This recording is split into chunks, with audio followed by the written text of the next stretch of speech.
email, if they want to say like their accounts of what they remember, how they felt. Being a witness, basically. Yes, and I guess then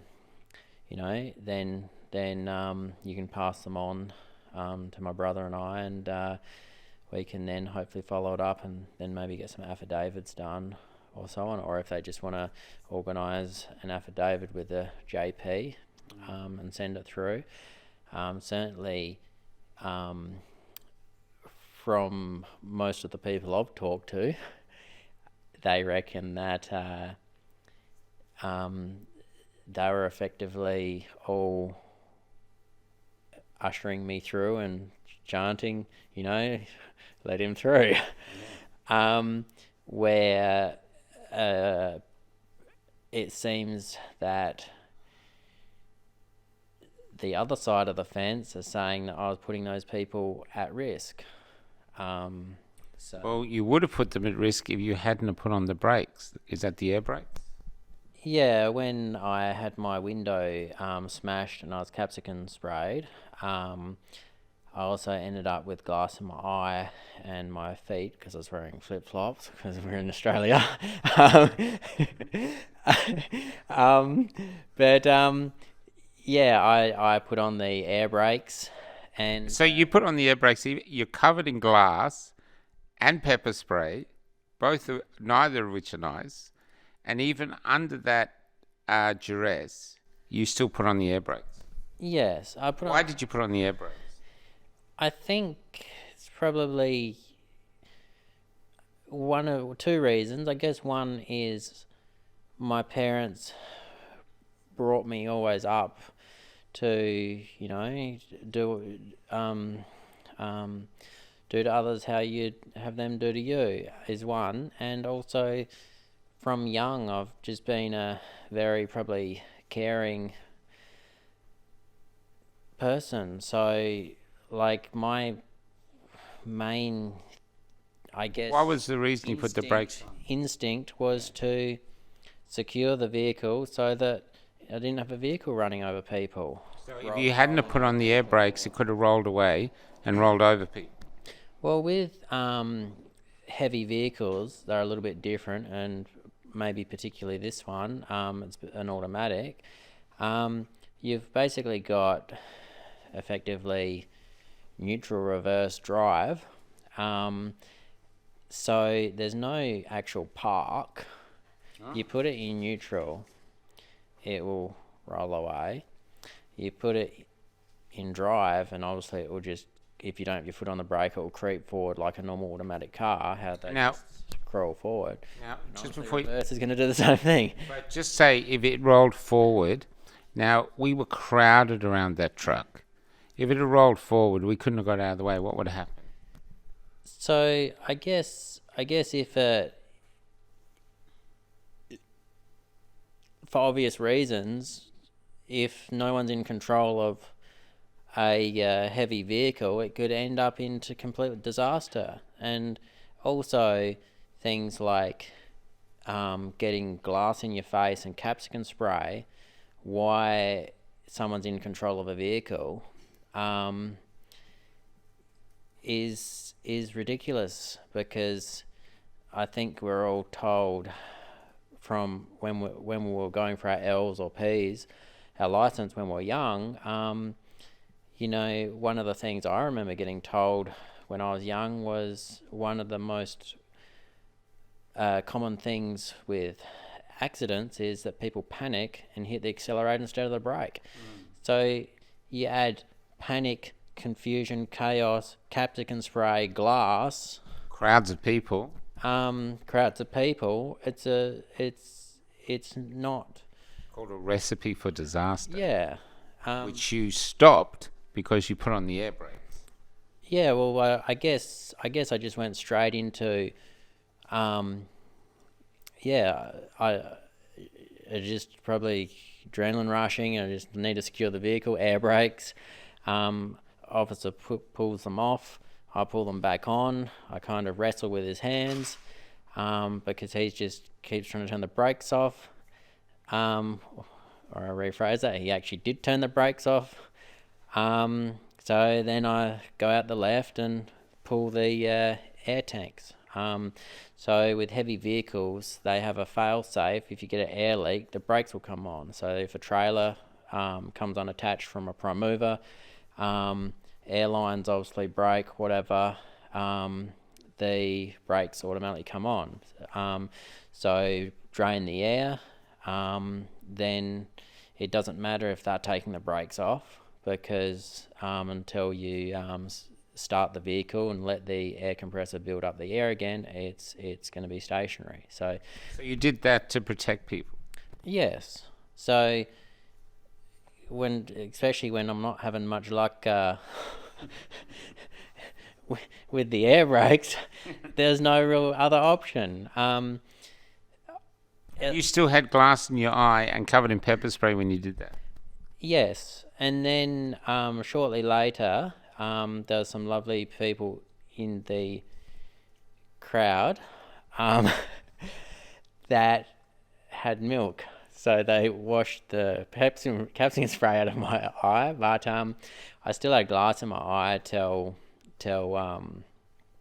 many, many hours later.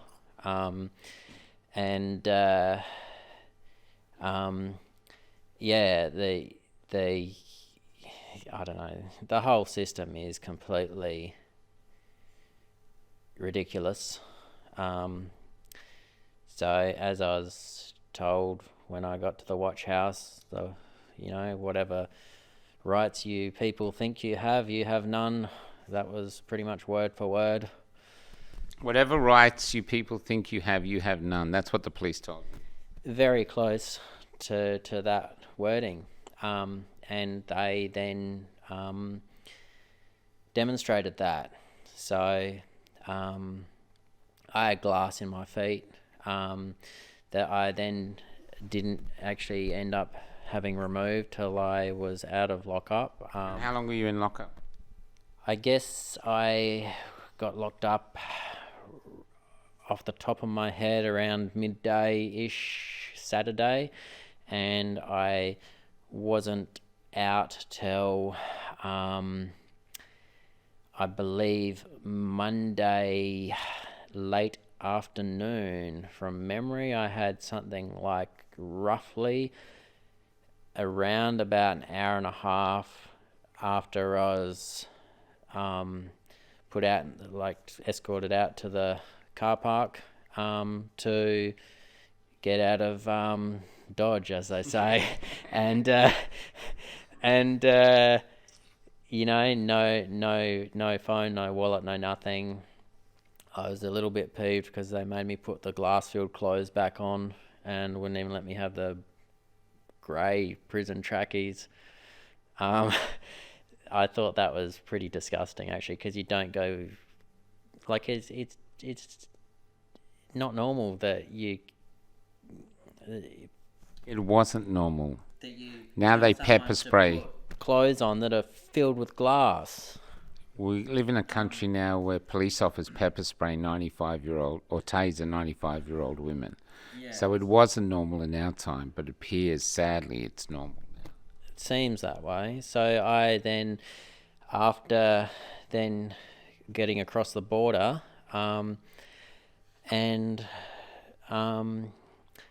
eventually made my way to a hospital and checked myself in to get the glass removed out of my feet. So... how much was in there? It's been almost, 18 months now, but I think from memory, I'm going to go with 3 to 5 pieces, like just little pieces of glass in my foot. I went and got my eyes checked when I got back, and they've said that there's a scratch and a scar on my eye, and I actually went to optometrist not too long before going down there, and it's, they've got record photos or whatever they do that it wasn't there before, and I definitely felt it there. And I ended up getting that out myself as well. So it's it's kind of all a bit ludicrous. They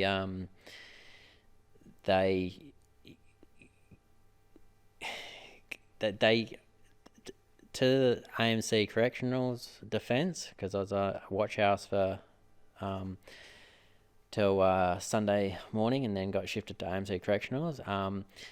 They did kind of give me some medical attention, but they didn't listen. So they were trying to check my blood pressure instead of my cellmate's blood pressure, the guy that was with the peacekeepers, because they'd written it down wrong. So he was the one with the high blood pressure, but they checked me.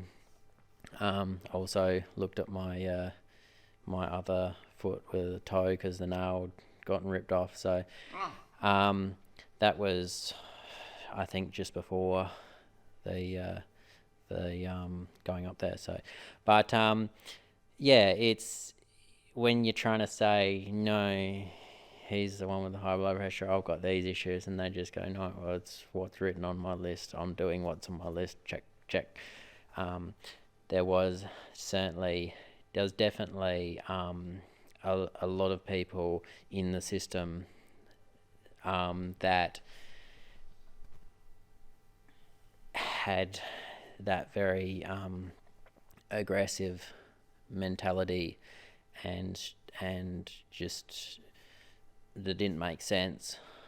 There were a few that were lovely in there. So yeah, you can't say they're all rotten eggs just because there's a few there. But now, before all this happened, you've had a few incidents, you've had accidents, you've had a slight head injury. Yeah, back in 2009, 2010. So 2009, I had a random unprovoked assault when I was going to look at purchasing a vehicle. It turned out to be the neighbours. There was a housing trust house that'd been put in the middle of a reasonably nice estate, and knocked on the wrong door effectively. Yeah,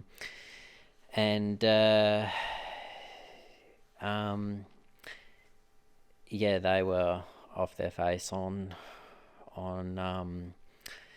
alcohol and drugs, and yeah, ended up just pretty much sucker punched to the side of the head, and gave me a concussion. Then